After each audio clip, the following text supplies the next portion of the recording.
Hey there, welcome to another of my reviews of Tai Lopez's 67 Steps. This is step number 11, the whisper of 10,000 generations and your neural program. Your neural programming, doesn't have the memory to understand the complexity of the modern world. And this one is all about one thing, really, and that is evolutionary mismatch, which is a slightly complicated topic.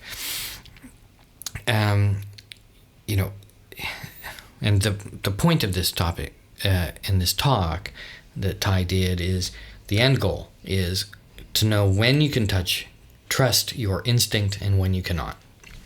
So it's all about these impulses that we have, these instincts, if you will, that we have that have been passed on to us for tens of thousands of years. There's certain things that are ingrained in our DNA, if you want, and the way that our body is constructed. And for instance, that food is going to be scarce. This is something that throughout human history has been true. It's hard to find food. So when you find sugar or fats or any kind of extra energy, eat as much as you can because maybe you're not going to get it again. So up until very recently, a couple hundred years ago, that was true. But now we have Walmart. So it's not true anymore. So you can't rely on your instinct to tell you about that. That's why you open a bag of chips, the first one you eat, you're in trouble, because your body's like, yes, please, more. And especially, our food is being manipulated. If you read that book, Salt, Sugar, Fat, our food is being manipulated to prey on that. So you have to be very careful. You can't trust your instincts. And mostly health books and diet, or diet is not lose weight diet, but diet is in what you eat. Those books are really all about dealing with this evolutionary mismatch. That's it. Paleo diet, it's about that. It's about aligning yourself.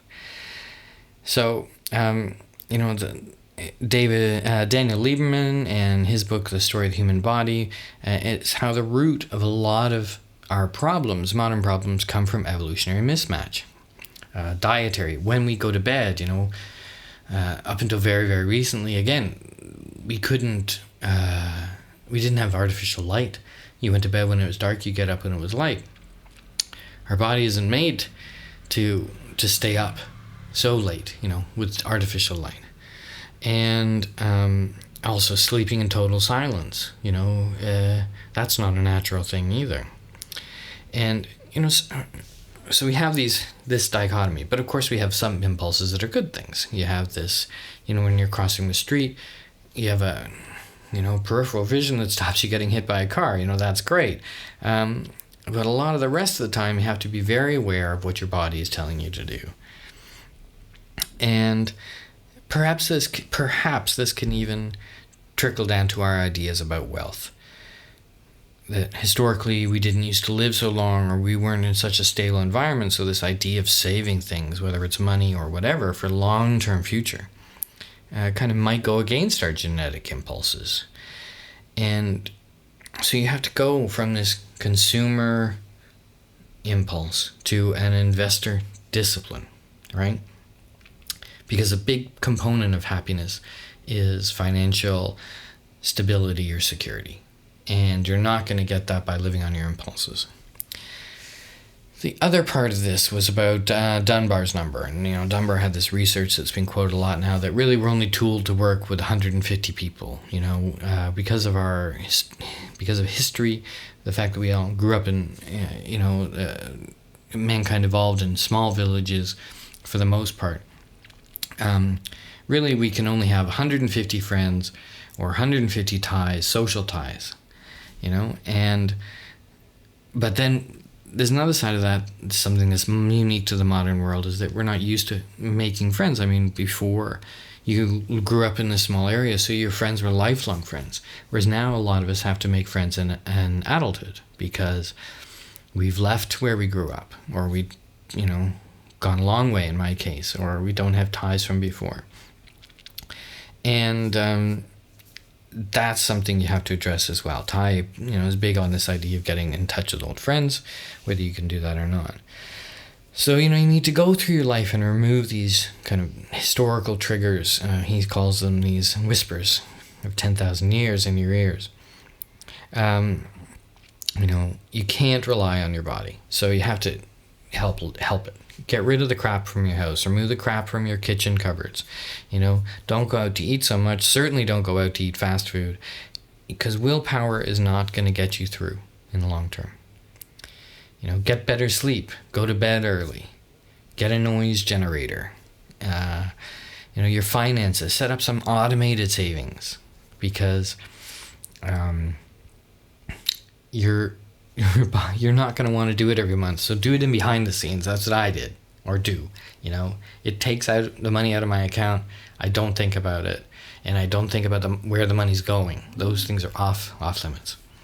Your friends. You have this companionship love that is built over a long time, and you develop that by adversity, going through adversity together.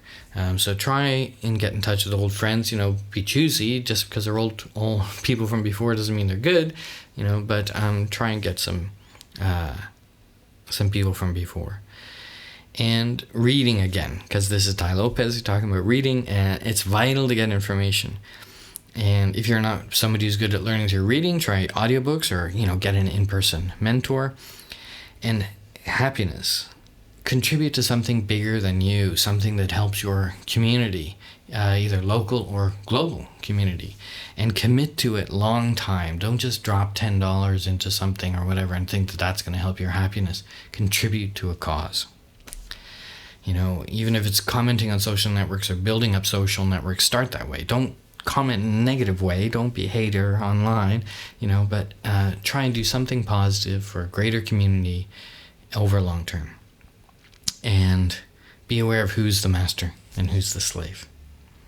So the question for today was, what area is the worst, where the whisper of your ancestors is doing the most damage?